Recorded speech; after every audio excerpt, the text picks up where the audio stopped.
Olá, meus queridos.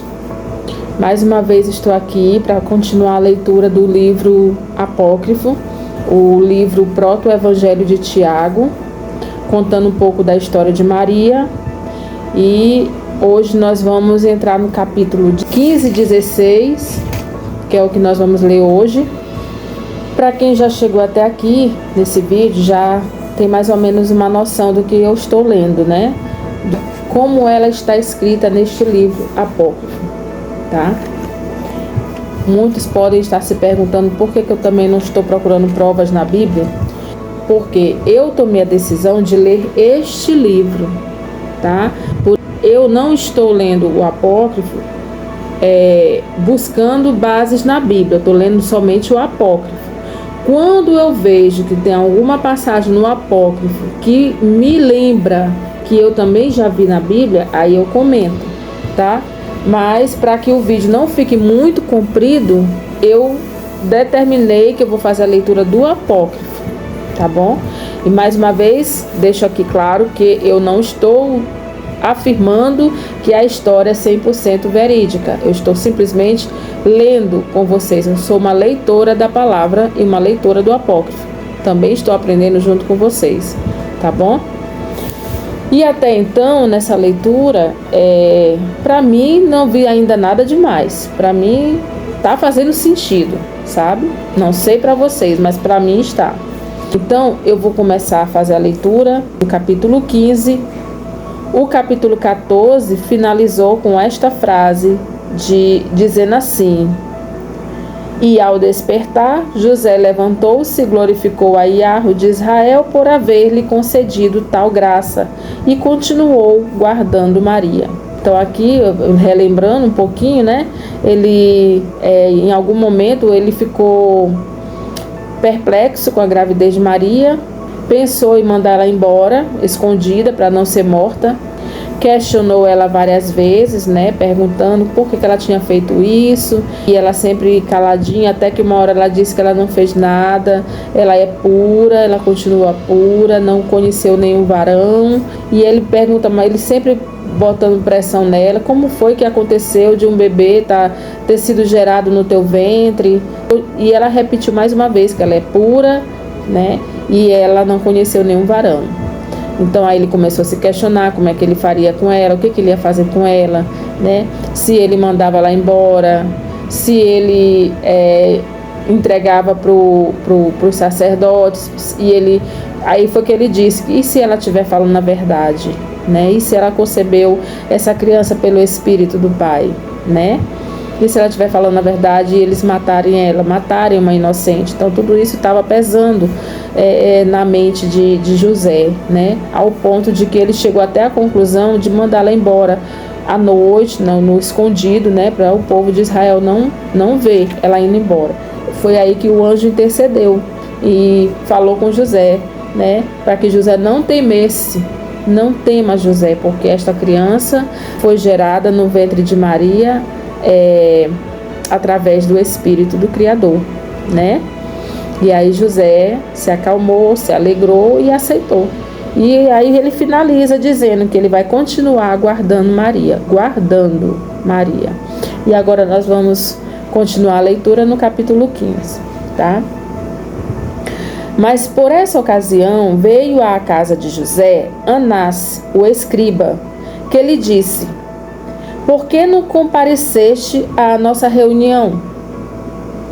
Respondeu-lhe José: Estava cansado da caminhada e decidi repousar este primeiro dia.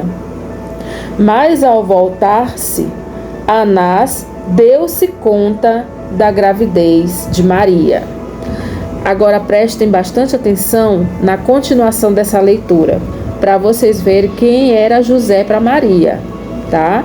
Que a gente lê na Bíblia o marido, que a gente lê que Maria era a esposa, já aqui no apócrifo, desde o primeiro capítulo até o capítulo 15, vamos ver aqui no capítulo 15 hoje, quem era José para Maria e quem era Maria para José, tá?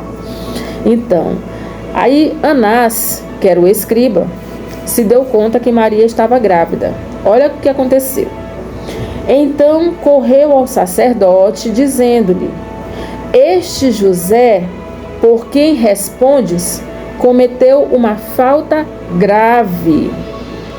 Aí o sacerdote pergunta para ele: o que queres dizer com isso? Ao que respondeu Anás: pois violou aquela virgem que recebeu do templo de Iarro com fraude de seu casamento e sem manifestá-lo ao povo de Israel.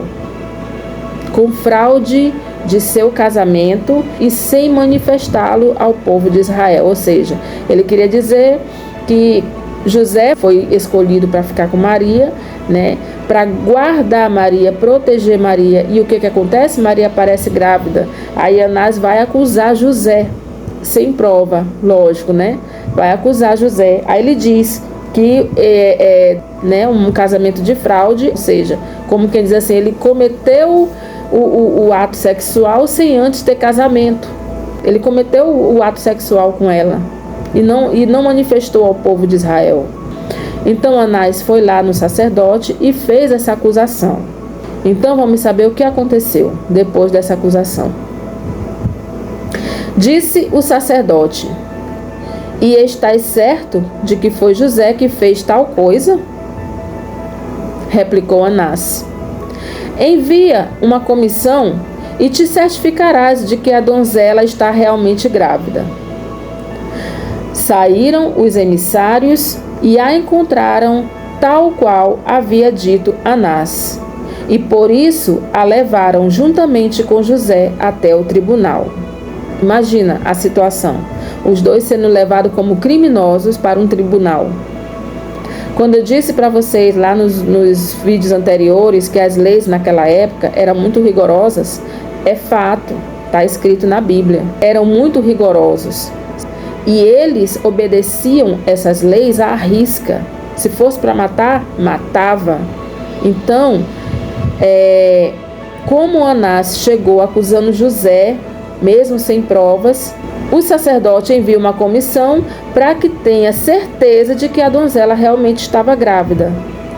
Aí os emissários foram, encontraram ela mesmo grávida e o que aconteceu? Levaram os dois, Maria e José, para o tribunal. Tá entendendo? Aí olha só o que foi que aconteceu com eles dois.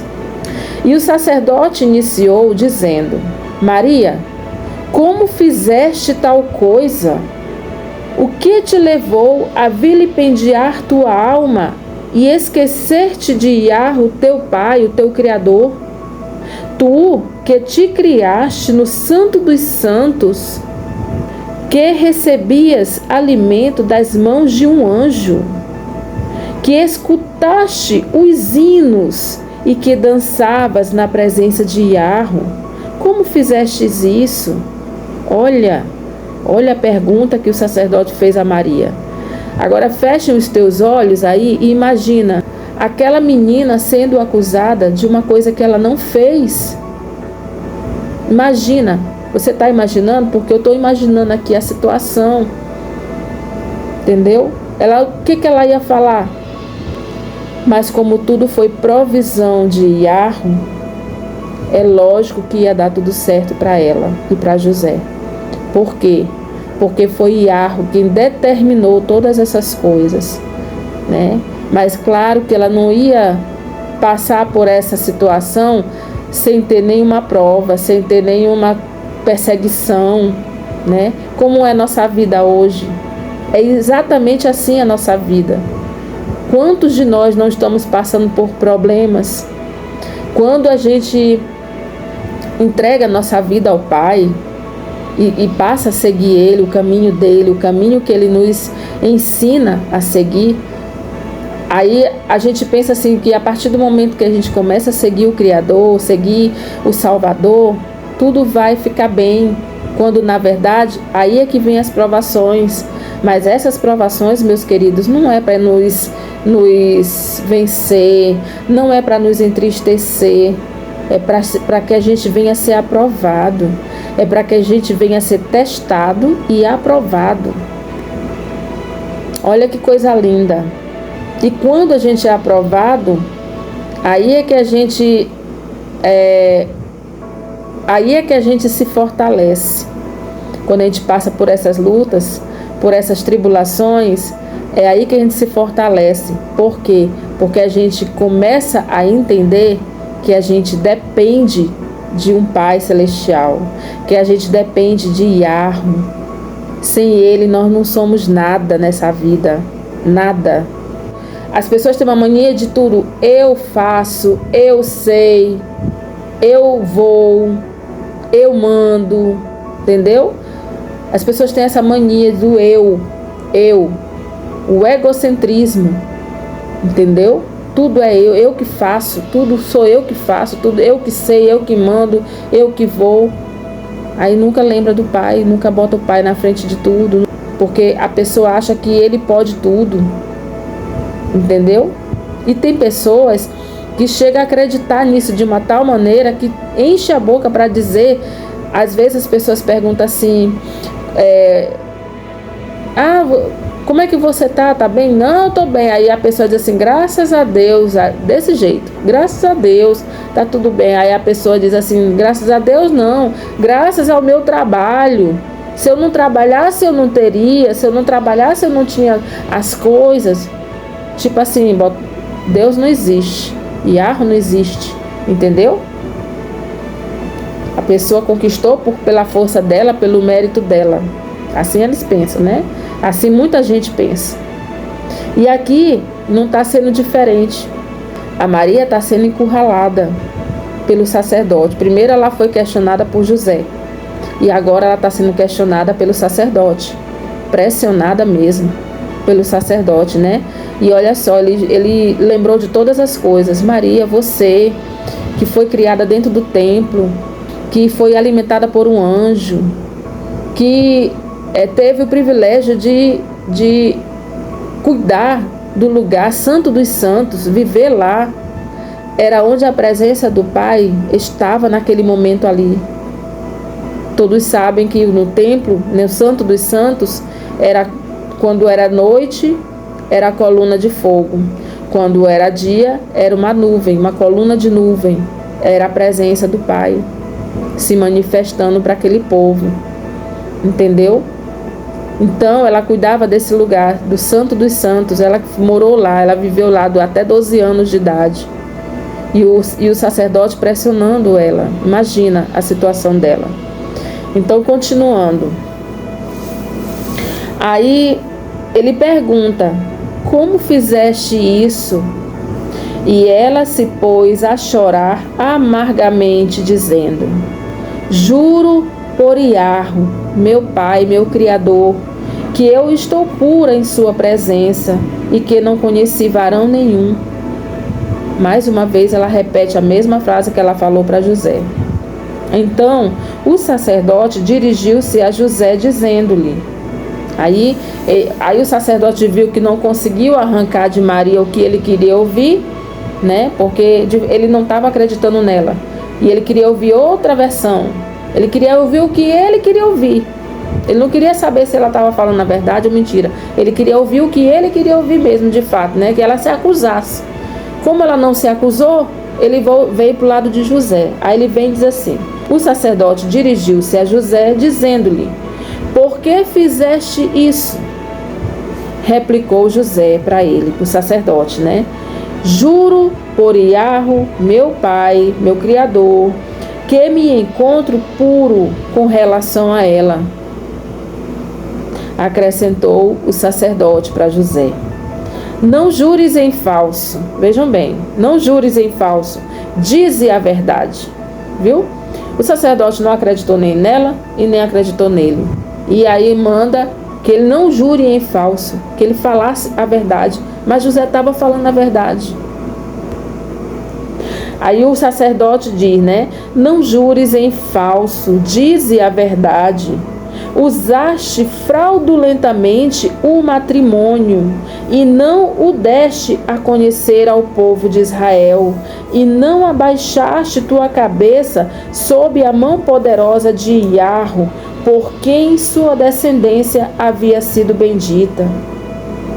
E José guardou silêncio. O que ele ia fazer mais? O que ele ia falar? Ele não tinha mais o que falar. Ele entra em silêncio, né? Ele estava sendo acusado. Continuando agora no capítulo 16, vamos ver o que aconteceu. Aí o sacerdote diz assim para José: devolve, pois, a virgem que recebeste do templo de Jarro. José ficou com os olhos marejados de lágrimas, mas acrescentou o sacerdote: farei com que bebais da água da prova de Jarro. Olha, presta atenção. Fareis com que bebais da água da prova de Jarro, e ela vos mostrará diante de vossos próprios olhos os vossos pecados. E tomando da água, fez José bebê-la, enviando-o em seguida à montanha. Em um estudo, uma pesquisa que eu fiz, fala que enviaram eles para um deserto.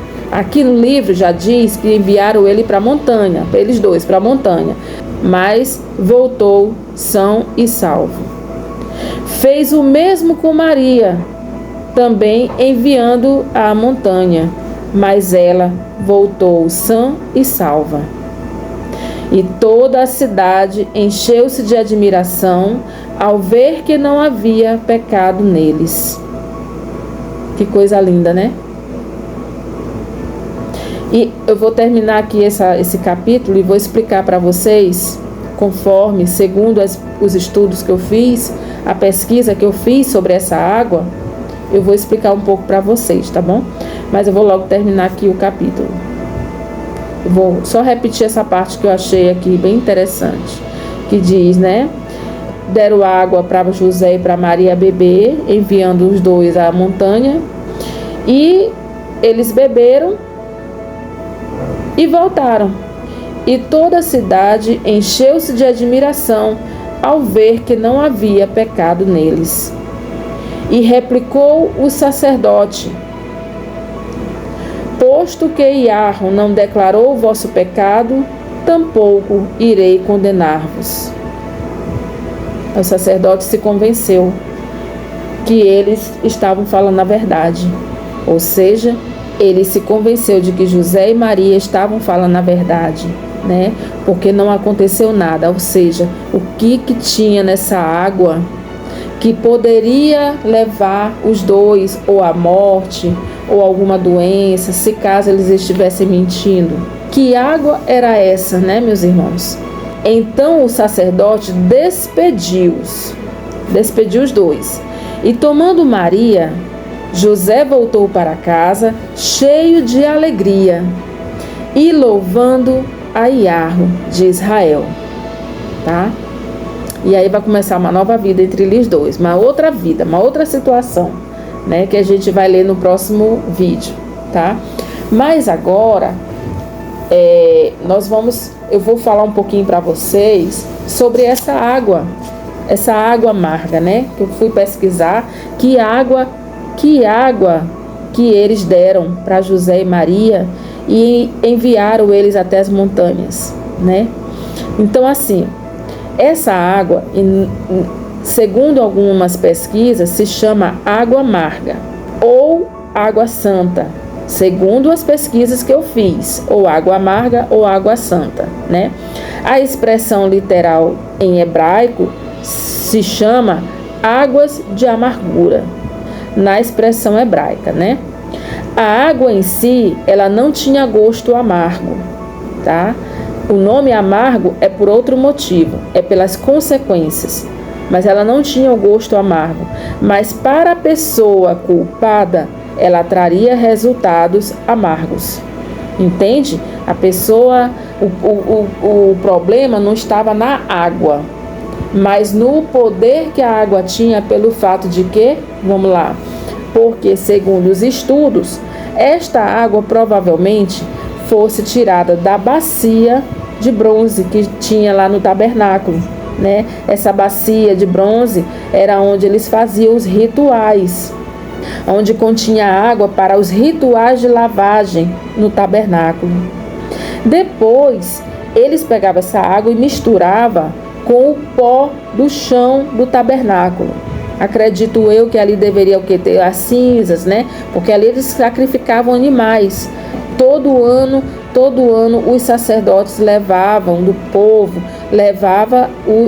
os animais para serem sacrificados em prol dos seus pecados, para que fossem purificados. Entende? Então acredito eu que ali deveria ter cinzas misturado com a terra, né? Então o que eles faziam? Pegava a água da bacia de bronze, botava em algum recipiente e misturava com um pouco dessa terra, né? Mas aí o que acontece? Aonde eles colocavam essa mistura, não era assim um vaso especial, assim usado na adoração, não era, tá? Mas era um vaso de barro. E a ênfase não está no gosto da água, mas no seu potencial de levar uma maldição amarga. Entende? Ou seja, se a pessoa estiver no pecado, ela vai levar uma maldição amarga para o resto da vida, se ela não chegasse a morrer. Se a pessoa não morresse, mas ela ia sofrer consequências para o resto da vida, consequências amargas. Assim era naquele tempo, entende? Essa água amarga, ela poderia agir como um veneno para levar sofrimento ao culpado, né? Ou ainda se o culpado ficasse vivo, ou a mulher ou o homem, né? Ficaria amargo pelo efeito da água, ficaria amarga a sua vida, nada mais ia dar certo, entende? Ela ia sofrer pro resto da vida dela, entendeu?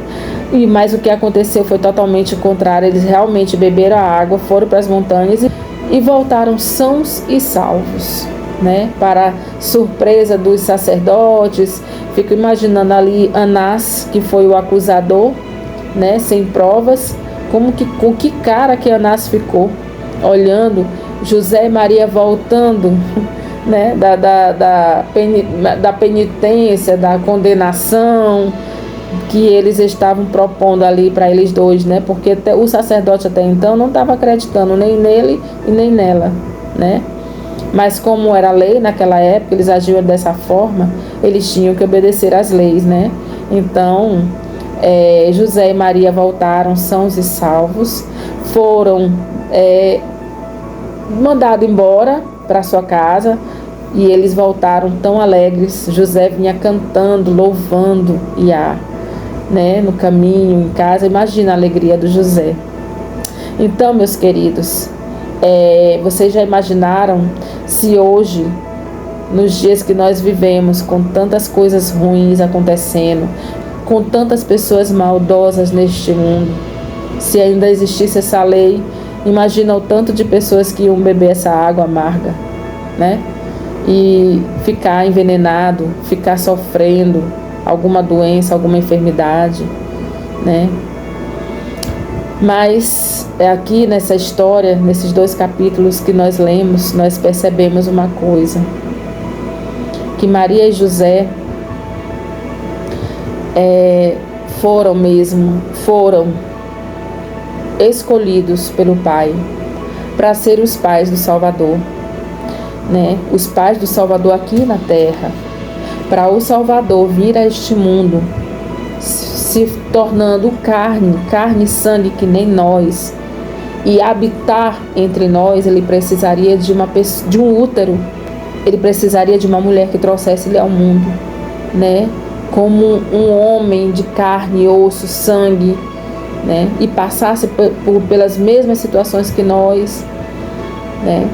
Para quê? Para ele vir cumprir a missão, que foi morrer no madeiro por nós. Então, meus queridos, esta foi a leitura de hoje. Espero que vocês tenham gostado. E amanhã eu trarei mais 2 capítulos da leitura, para que nós possamos nos deleitar nessa história, que é a história de José e Maria.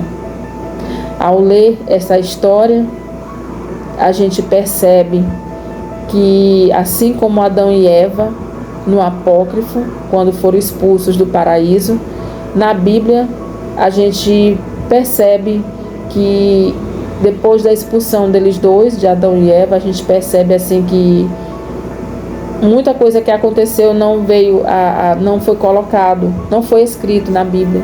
não foi colocado na Bíblia para a gente saber o que foi que aconteceu com eles depois da expulsão, né? Depois da expulsão. Aí fica assim, tipo um resumo bem pequenininho na Bíblia.